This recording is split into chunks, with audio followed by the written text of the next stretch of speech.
Primeira sessão do Tribunal Nacional dos Crimes do Latifúndio. O tribunal é, no momento, o caminho a ser tomado na justiça. Na primeira sessão, a abertura em Brasília, uma proposta nova. É o direito que se insurge. O Tribunal Nacional dos Crimes do Latifúndio reuniu-se pela primeira vez na sede da OAB em Brasília, de 12 a 14 de maio de 1987, e examinou os assassinatos de Nativo de Natividade, Eloy Ferreira da Silva, Padre Josimo Tavares, Cibele Aparecida e Orlando Correia, os dois últimos mortos durante uma greve dos canavieiros paulistas. Foi constatada a impunidade de assassinos e mandantes. O único caso julgado até agora pelo Tribunal do Júri foi o do assassinato do padre Josimo, e assim mesmo, apenas o pistoleiro foi condenado. Ficou claro que a justiça não condena os ricos e que o maior culpado é o sistema político, econômico e social injusto, que permite que tais violências aconteçam. O Tribunal Nacional dos Crimes do Latifúndio pretende denunciar a violência no campo e desencadear uma campanha nacional para obrigar o governo a aplicar a lei nos casos de assassinatos de trabalhadores rurais, índios, advogados, freiras, padres e agentes de pastoral. A sessão foi presidida por Márcio Thomas Bastos, presidente do Conselho Federal da Ordem dos Advogados do Brasil.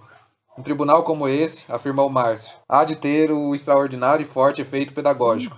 A violência no campo, no Brasil, é cruel, intensa e vem de tempos imemoriais. Aqui, simbolicamente, esses crimes e o Estado responsável por eles serão julgados e condenados. E esperamos que aqui sejam identificadas e desvendadas as causas econômicas e sociais que levam os assassinatos, à violência e à morte. O representante da OAB terminou dizendo que os advogados estão comprometidos com a causa daqueles que sofrem as injustiças. Estavam presentes personalidades nacionais e internacionais. Para o professor e deputado federal pelo PT, Florestan Fernandes, a violência no campo só diminuirá no momento em que se resolver o problema da terra, e este só se resolverá com a transformação profunda da sociedade brasileira. O professor Hélio Bicudo afirmou que, nesses 300 anos, o Brasil não evoluiu, os grandes ladrões continuam roubando. No final, a atriz Lucélia dos Santos prestou uma homenagem às viúvas dos assassinatos. Eu não sei, disse ela, que tipo de homenagem se pode oferecer a uma pessoa que perdeu um ente querido, mas acho que o que serve é a luta, a coragem para prosseguir nessa questão. E Lucélia recitou os versos de Morte e Vida Severina, de João Cabral de Melo Neto, que ecoaram ainda mais pungentes no ambiente refrigerado do auditório. Milhares de vidas severinas prosseguem hoje pelo país toda sua luta em busca da dignidade e da justiça. Essa cova em que estás, com palmos medida,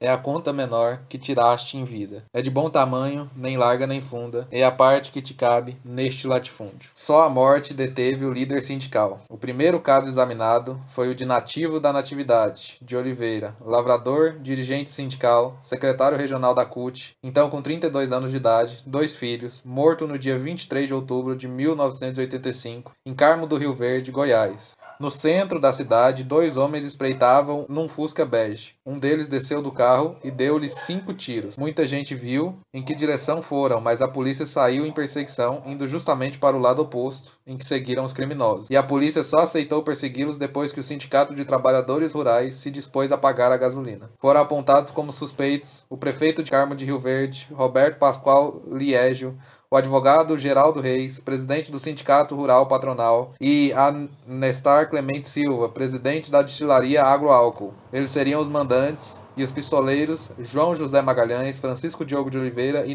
o Neném, e Genivaldo Flores do Nascimento, o Índio, foram executores. Tudo começou quando, segundo o relatório de Oswaldo de Alencar Rocha, em junho de 1983, Nativo, concorrendo pela oposição, derrotou João Alaia e elegeu-se presidente do Sindicato dos Trabalhadores Rurais da cidade. O sindicato passou então a defender os interesses dos trabalhadores e o poder econômico local começou a sentir-se incomodado. No início de 1985, preparava-se nova eleição no sindicato, com Nativo e João Alaia concorrendo. João era financiado pelos proprietários e fazendeiros locais. Tudo indicava que Nativo fosse vencer novamente. Por isso, era preciso encontrar uma outra forma de detê-lo. As eleições foram em junho e o Nativo venceu de novo. Mas antes mesmo das eleições, no início do mês, o advogado Geraldo dos Reis reuniu-se em seu apartamento em Goiânia com o prefeito Roberto Pascoal, João Alaia e os pistoleiros Índio e Neném. O prefeito e o advogado encomendaram o crime que o pistoleiro executou. A certeza da impunidade era tanta que eles nem incomodaram de convidar a morte na presença da empregada doméstica Renilza da Silva, convocada para lhes servir cafezinho. A moça era filha de um dos membros da diretoria do Sindicato dos Trabalhadores Rurais de Carmo do Rio Verde, também ameaçado, e acabou sendo testemunha-chave no processo. Quem intermediou os pistoleiros foi o fazendeiro Genésio Pereira da Silva, da cidade de Uruana, vizinha de Carmo do Rio Verde, igualmente situada no rico vale de São Patrício. Por ser dono de 2 postos de gasolina de Uruana, Genésio tinha mais facilidade de encontrar os pistoleiros sem despertar suspeita, podendo fornecer-lhes combustível e fazer o pagamento.